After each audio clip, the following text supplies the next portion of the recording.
bigla na lamang niyang binatikos si dating senador Antonio Trillanes IV, at ang sabi niya ay mag-ingat daw tayo, pinapag-iingat ang publiko, ang mamamayan. Ang sabi niya ay be careful of Trillanes, be on your guard, he will sell you to the devil. Hindi na nakapagtataka mga idol kung bakit napakarami pa rin tao ang patuloy na nagagalit sa dating senador na si Trillanes IV. Ito ay dahil alam naman natin mga idol ang dahilan at punong dahilan kung bakit marami ang nagagalit kay Trillanes. Ito ay dahil nga mga idol walang iba kundi dahil sa mga Duterte, na kung saan nga mga idol ay numero 1 kalaban ni Trillanes pagdating sa mga katiwalaan at korupsyon na nangyayari sa ating bansang Pilipinas. At hindi lamang mga idol korupsyon kundi pati na rin mga patayan na naganap sa ating bansa noong mga nakaraang administrasyon ni dating Pangulong Duterte. Subalit alam nyo ba mga idol na noong panahon na nabubuhay pa si Caper Silapid ay kanyang ipinagtatanggol si Trillanes at pinapatikos naman ang mga Duterte. Ito ay dahil nga mga idol nakikita ni Caper Silapid na ang pamumuno ng mga Duterte ay hindi nakaaya-aya sa atin dahil nga mga idol sa mga pangyayari na korupsyon, patayan at hindi mga makataong pangyayari. At kung ating panunuorin mga idol ang mga video ni Caper Silapid sa kanyang channel, ay mapapanood natin dito mga idol ang kanyang mga matapang na pahayag, matapang na banat at matapang na diskusyon patungkol nga mga idol sa pamumuno ni dating Pangulong Duterte, na ayon pa nga mga idol sa kanya ay ngayon lang daw siya nakaranas at nakakita ng isang Pangulo na kung saan nga mga idol ay napakaraming hindi maganda ang ginawa sa ating bansang Pilipinas. At kung bakit niya ito nga mga idol nasabi ay malalaman natin dito lamang sa ating channel, na kung saan ay ating bibigyan ng reaksyon ang mga pahayag ni Caper Silapid dito lamang sa Opinion Mo TV.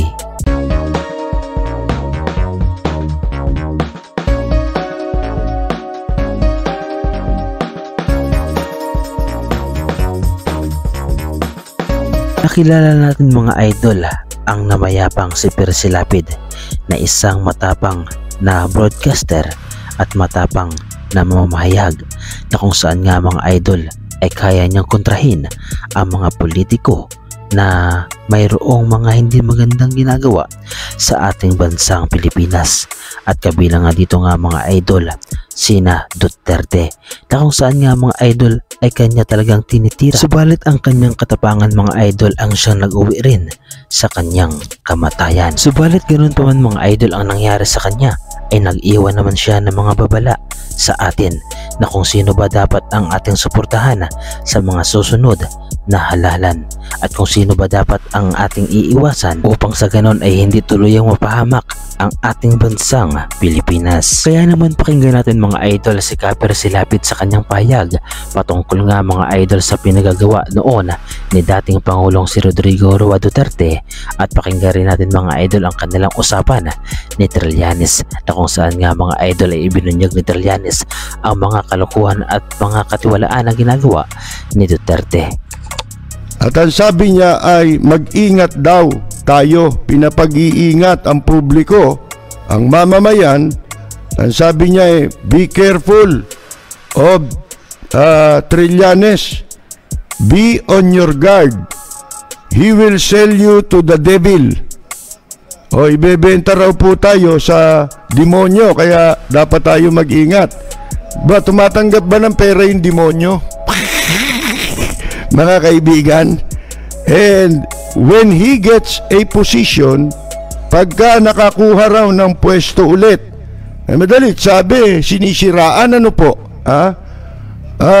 ng pwesto, patay tayo, we're dead.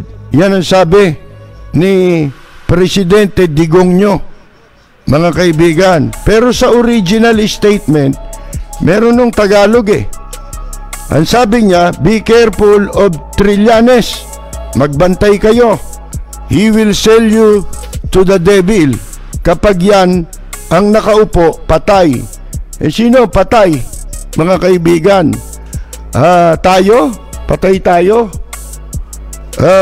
Ito ho, ang kanyang babala sa mga botante, laban sa mga magkakamali raw na pumili kay Senador Trillanes kung ito'y tatakbong presidente. Ba, tatakbo bang presidente? Si Senador Trillanes? Samantala, kanya namang inulit yung sinasabi niya noon. Ito naman paulit-ulit magsalita ito si Digong nyo, pero pagdating ng oras, magbabago na naman nang sasabihin ito, mga kaibigan.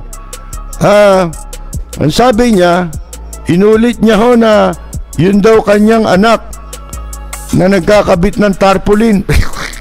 Mga kaibigan, na si Davao City Mayor Sara Duterte Carpio, hindi raw tatakbo sa 2022. Mga kaibigan, ganyan din si Bongo nun, di ba?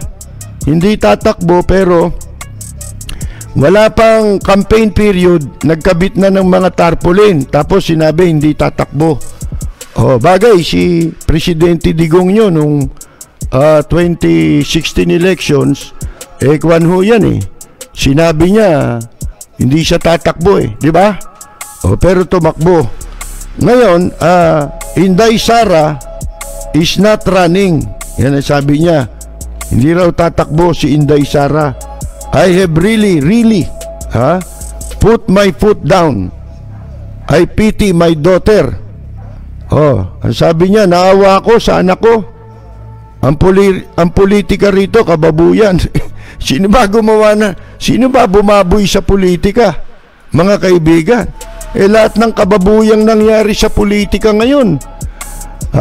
Mula nung ipanganak ako at isilang ako dito sa mundo, mga kaibigan, ilang presidente na pinagdaanan natin simula nung magkaisip tayo, panahon pa ni dating Pangulong Marcos. Hindi pa ako nakakita ng ganito kababoy, na pamamalakad sa gobyerno at estilo ng mga nasa gobyerno. Hello? Hello, yes. Ayan po, ayan. Opo. Magandang gabi po, Senator Antonio F. Trillanes IV. Opo, magandang gabi po sa inyo, kasama nga Percy. Opo. At inyong mga listeners. Opo, kasi merong statement po ngayon. Magpapasalamat lang po muna pala ako sa isang karangalan na kayo ay makausap namin ngayong gabi.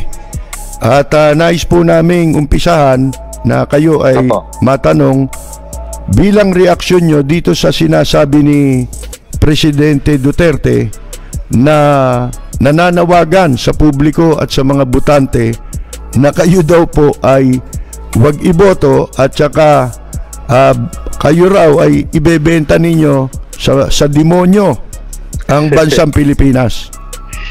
Opo, sabi nga po nung mga ibang netizens, baka nung sinasabi niyan, nakatingin daw sa salamin. Pero, well, una-una, kasama Percy, salamat po dito sa pagkakataon, na marinig sa inyong himpilan. Opo. Alam niyo po, itong si Mr. Duterte, alam niya kasi na malapit nang dumating yung paghuhukom sa kanya, na pag wala na sa pwesto, talagang ipapakulong po natin yan. Marami po yung kasalanan sa ating bayan bukod sa pagpapatay ng ating mga kababayan. Kung hindi itong pagnanakaw, bilyong pisong pagnanakaw ang nakuha na niyan. Pati nga ngayon, pati itong vaccine, pinagdidisketahan, Saan kayo makakita? Panahon ng pandemya, dami naghihirap. Pero puro pagkakakitaan pa rin yung ang tinututukan nila. So, meron din yan sa smuggling, pati itong mga PPEs, So, lahat po yan, sisingilin po natin yan pagdating ng panahon. Sino mga may-ari ng mga manufacturer ng mga mask, mga shield, mga kaibigan nila sa Davao Group. Oo. No? So, biruin nyo, tayo lang sa buong mundo ang nag-require ng face shield. Opo. Tayo lang. Walang gumagamit to na ibang bansa. Ultimo sa Hong Wala Kong pa. Wala ho eh. So, wala. Pero ang mga may-ari, Davao Group. So, yan po ang gagawin nilang compulsory kasi sila na nakauna, sila magsusupply. E di yun, talagang bumubuhos yung pera dito sa mga ito. Wala na ho, wala nang konsensya. Parang sinasamantala pa yung pandemya Opo. para yung mga tao mapagsamantalahan nila, mapagkakitaan nila. Sa inyong mga narinig mga idol, ano ang inyong masasabi patungkol nga mga idol sa mga ginagawa noon ng ating dating Pangulong Duterte? Naniniwala ba kayo mga idol sa mga sinasabi ni Caper Silapid at ni Senador Antonio Trillanes? Ano ang inyong reaksyon mga idol patungkol dito? At ano ang inyong maibibigay na mensahe? Ibahagi mo naman mga idol ang iyong reaksyon at opinyon sa ating comment section.